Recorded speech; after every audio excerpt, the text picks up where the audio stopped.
morning. When Pastor put up about testimonies, and I said, no, I'm not going to do a testimony.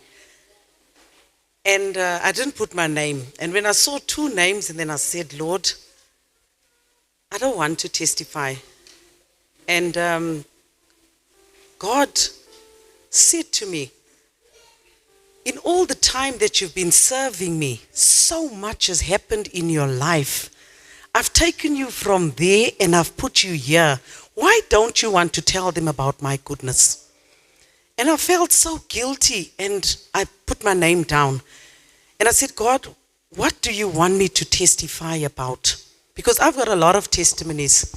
I can write a book about my testimonies. Because from the time I gave my heart to God, He has been doing things in my life. And I want to say today, if you are serving God and you don't have a testimony, you need to start asking God, what is your testimony? A testimony can save somebody else's life.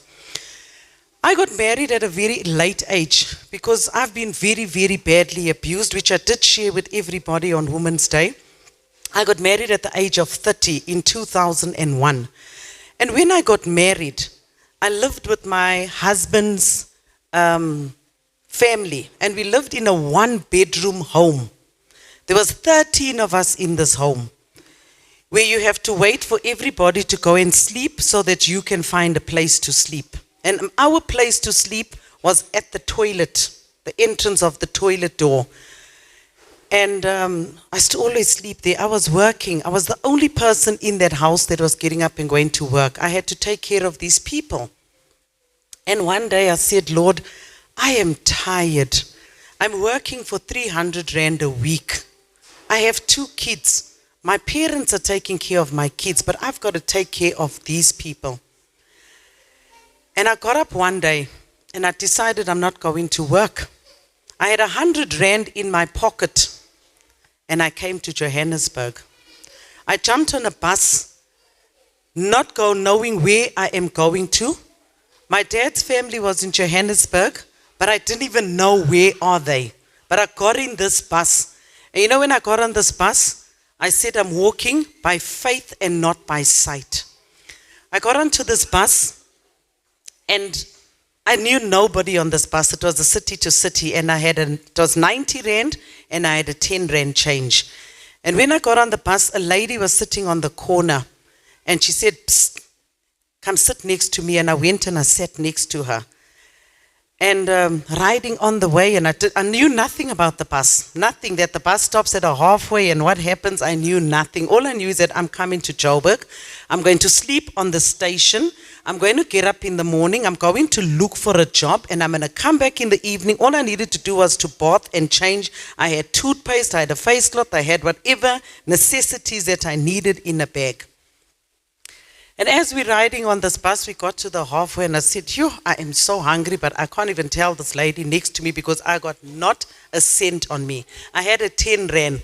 And what I did with the 10 Rand, I bought a packet of cigarettes because I said the cigarettes is going to keep my mind off the stress. And this lady went and she jumped off and she said, you're not coming. I said, no, I'm fine. I don't eat when I'm traveling. And inside of me, I am hungry. I'm so hungry. But remember, I left home without telling even my parents where I'm going to because I didn't want no negativity in my way. I just thought to myself, this is my journey with God because I'm serving God. In 2001, I'm serving God, and I said, this is my journey with God. God said, I remember that God told Jonah, you're going to go to Nineveh, and Jonah went the other direction. But I'm saying, God told me to go to Joburg, and I'm going to Johannesburg. And nevertheless, the lady came and she bought a burger and she bought Milo. I still said to her, hey, you didn't have to because I'm feeling bad. But in my heart, I'm saying, thank you, Lord, for this provision. It's something to eat. And after I ate, I fell off to sleep and we rode. And as we get into Joburg, she woke me up and she said, my baby, we are getting into Johannesburg. And I said, okay. She says, where are you going to? Have you contacted your family to pick you up? I'm thinking, lady, I don't even have a phone. And I said to her, no, I'm going to sleep on the station. I'm staying on the station. That's my intention. I'm staying on the station. I know there's toilets and whatever's going to happen and whatever and what. And she says, no, you can't do that. It's not safe. And I said, no, I'm trusting God. I'm trusting Jesus. And she said, no, let me speak to my daughter. My mind is, I'm in Joburg. 3 days, I'm going to get a job. I'm telling myself this. 3 days, I'm going to get a job. And when we got to the station, she spoke to her daughter. I said, no, her daughter came back. She said, no, Mom, you must bring the lady and then she can sleep by us. I took the open door. I slept there by them. They got up in the morning. They went to church. When they left, I also got up and I thought, you know what? I'm not going to be a lazy person. I'm cleaning up after where they messed and did whatever. They're in a hurry to get to work. And cut a long story short, because of time, on the 3rd day, I got a job. From the very same people that I stayed with. But then, as I'm staying with them, something's telling me you need to start going. I need to start going. And one night, we came back from work, and this lady called me into the room, and she says to me, my darling, I've got to tell you that unfortunately you can't stay with us any longer because my son lost his place and they have to come back. We have to accommodate them. I don't know where to go to. I said to her, it's fine, I'll leave. And as I left, I'm walking in Sapphire Town, but I'm in Triumph. And I'm crying, I'm saying, where am I going to go to? I went to the ATM, I got money out of the ATM. I got a taxi, these meter taxis. I jumped into a meter taxi and I'm just like, it's like the Holy Spirit is just going with me and saying, don't say anything, don't say anything. The driver said to me, where are you going to, Mama? I said, I'm going to Heilbrow.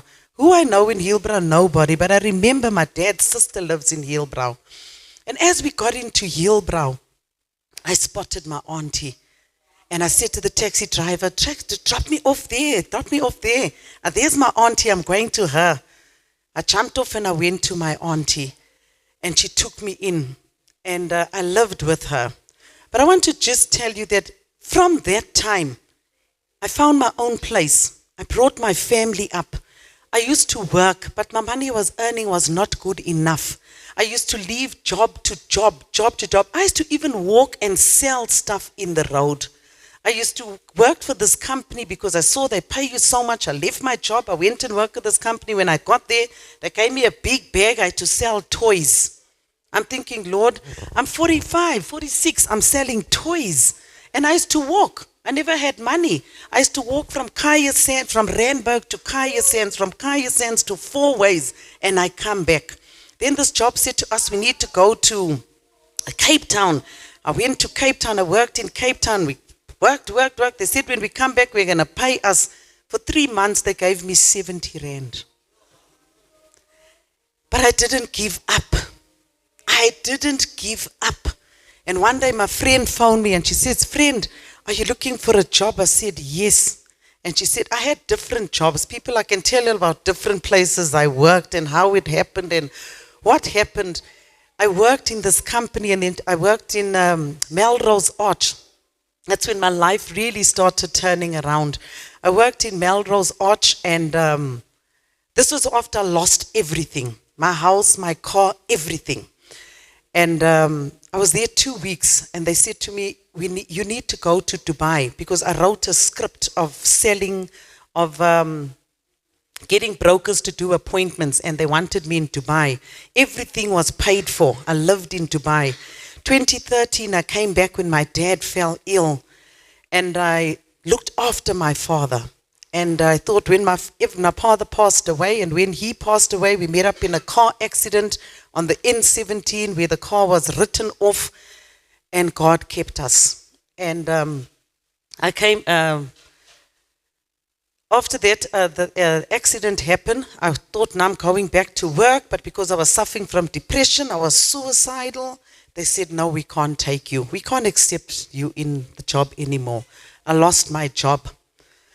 And I became suicidal. I said, everything, God, everything. I've tried, I'm fighting, I'm doing this, I'm doing that. I've had enough. I want to die. I started feeding myself tryptylene tablets. I used to take 2 or 3 a day, and it was to see the day. And one day my sister came to see me, and she said, "My sister, you need Jesus." I said, "I don't need God. I don't need Jesus. I just want to die. I am tired. From the age of 17, I've been abused. It stopped at the age of 34. I've never been happy. And I just wanted to die." And my sister took me to the church in Eldos. And it was prayer meeting night. I just went with her because I just wanted her to get off me, but in my heart is, I just want to die. Once I finish this prayer meeting, I'm coming back and I'm going to do what I have to do. And I sat in the prayer meeting right at the back. And the prayer meeting was going on. And I didn't even hear what was happening. I didn't even focus. I just wanted to get out of there, and I'm saying to myself, I've pleased my sister, I've made her happy, now I'm going to take all those tablets when I get home because I'm done. I didn't even think of my children. And when the devil takes over, he takes over. And in the prayer meeting, before the prayer meeting closed, I remember the pastor saying, "I've prayed for everybody, but I haven't prayed for somebody." And I sat there and I said to myself, I'm not lifting my head because I'm not making eye contact with that man of God. Because when I make eye contact with that man of God, something is going to happen. I refuse to make eye contact.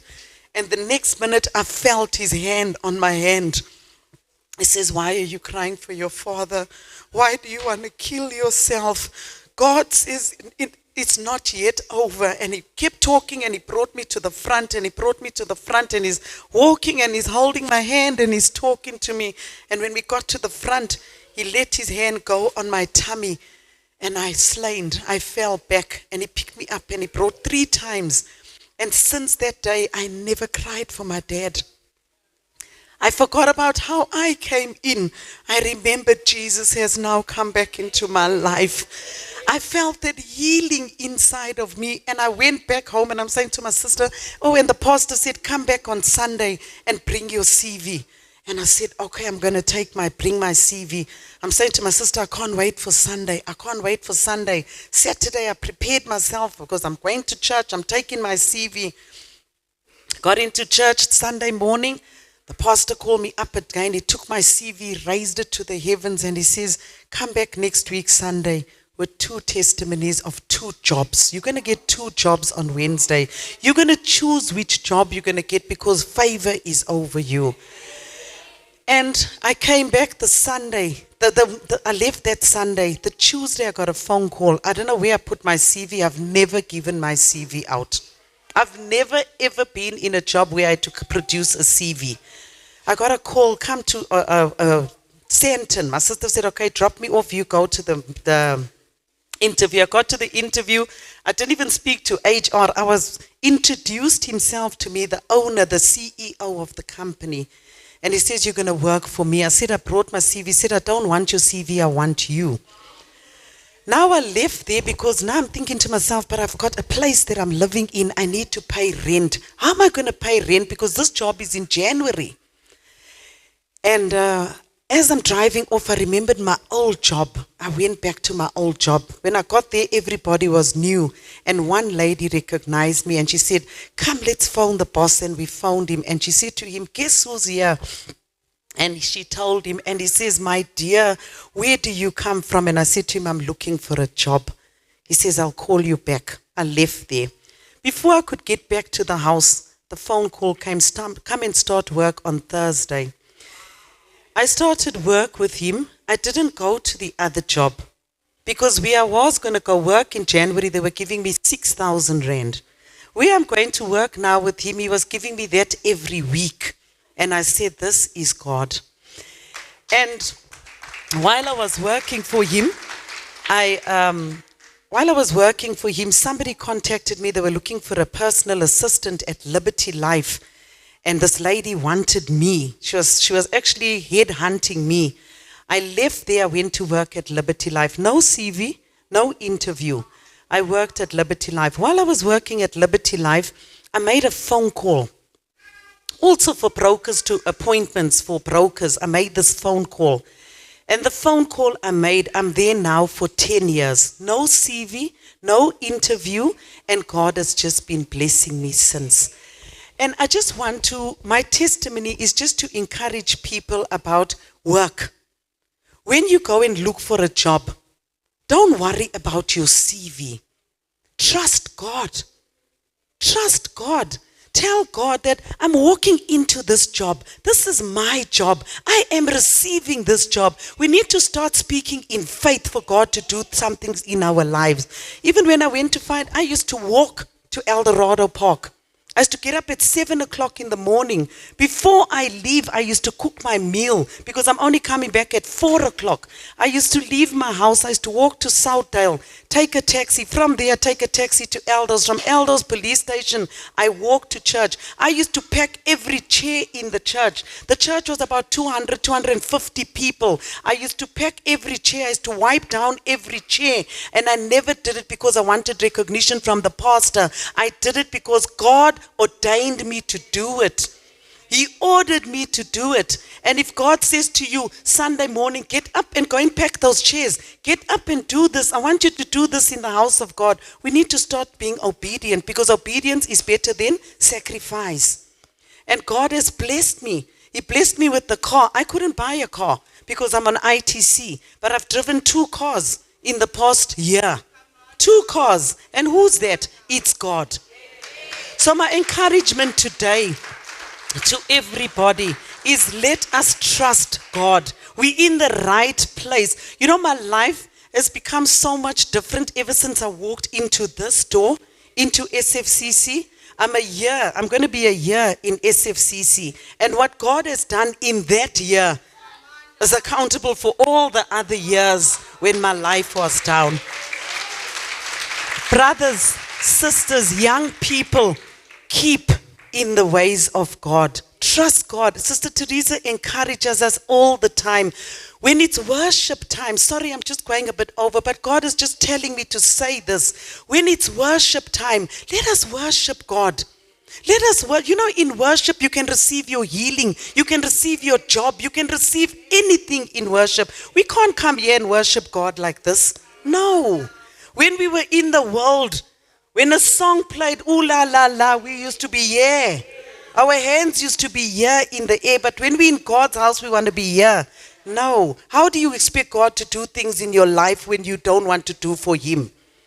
I just want to say, I'm not where I want to be. But I thank God I'm not where I used to be. And I give God all the praise, the glory, and the honor. Amen.